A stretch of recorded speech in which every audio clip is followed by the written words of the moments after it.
ప్రేక్షకులకు నమస్కారం.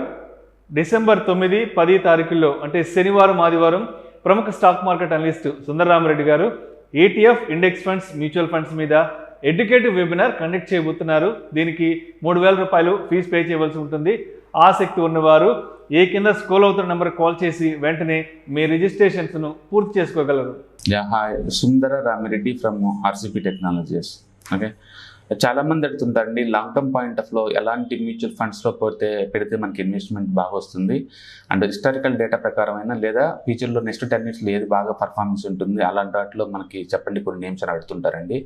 బేసికల్గా మన హిస్టారికల్ డేటా కనుక చూసుకుంటే ఎక్కువ శాతం మోర్ దెన్ 10 years కనుక మీరు మార్కెట్లో ఉంటే అండ్ 20% కన్నా ఎక్కువ రిటర్న్స్ వచ్చే ఛాన్స్ ఎక్కువ ఉందండి. And mid and small cap కేటగిరీలో ఇక బెస్ట్ అంటే టాప్ 5లో మనం ఏదైనా తీసుకోవచ్చు. ఎవ్రీ ఇయర్ ఒకసారి రివ్యూ కంపల్సరీ చేయాలి.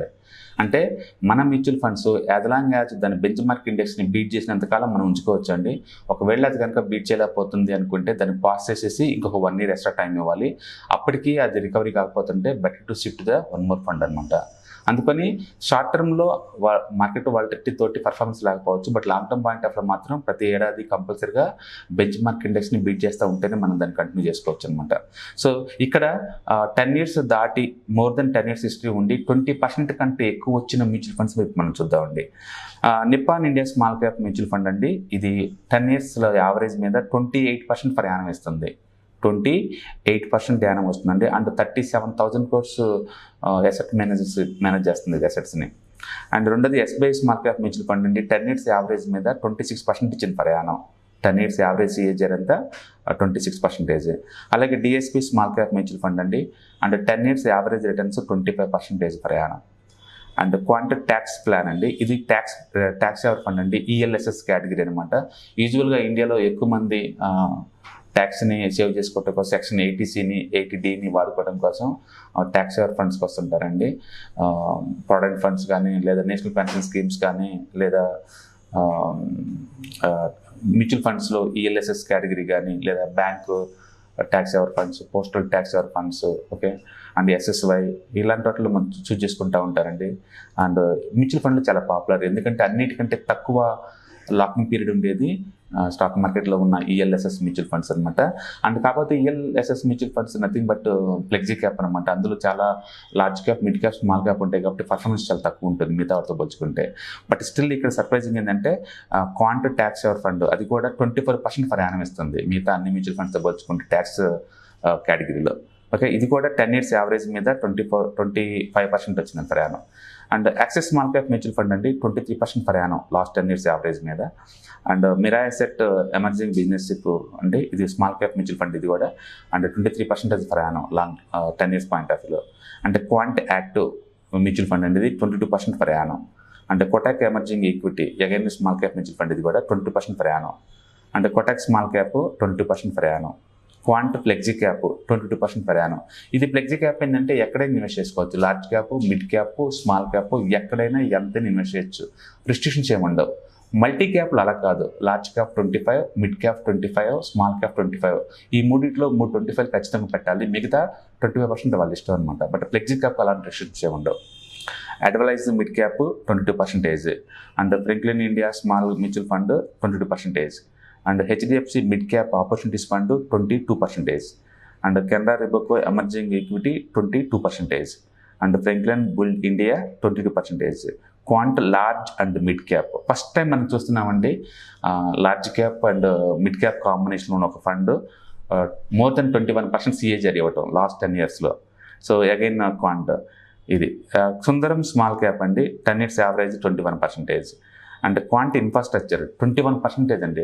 స్పెషాలిటీ మ్యూచువల్ ఫండ్ అంటే సెక్టర్ స్పెసిఫిక్ మ్యూచువల్ ఫండ్ అండి ఫస్ట్ టైం మనం చూస్తున్నాం ఈ మొత్తం కేటగిరీలో. అంటే 21% వచ్చింది 10 years యావరేజ్ మీద. అలాగే HDFC small cap mutual fund 21%. And Tata mid cap growth 21%. And HSBC mid cap 20%. And Invesco India mid cap 20%. And HSBC value mutual fund 20%. And UTA mid cap 20%. Nippon India growth fund 20%. SBI Magnum mid cap 20%. Invesco India infrastructure 20%. And ICICI Prudential mid cap 20%. ఇక్కడ మనం బాగా జాగ్రత్తగా observe చేస్తే more than 10 years కనుక mutual fund ఇండస్ట్రీలో మనం అనుకుంటే ఎక్కువ సార్లు 20% దాటేది small and mid cap category అండి. మనం చూసినట్లు 90% కంపెనీస్ అయ్యే ఉన్నాయి. అవి కాకుండా అంటే ఇన్ఫ్రాస్ట్రక్చర్ రెండు ఉన్నాయండి. రెండు ఫండ్స్ 10 years పాయింట్ ఆఫ్లో మోర్ దెన్ 20% వచ్చింది. అండ్ వాల్యూ మ్యూచువల్ ఫండ్ ఒకటి వాల్యూ మ్యూచువల్ ఫండ్ వచ్చింది. And large and mid cap క్వాంటోల్ది ఒకటి 21%.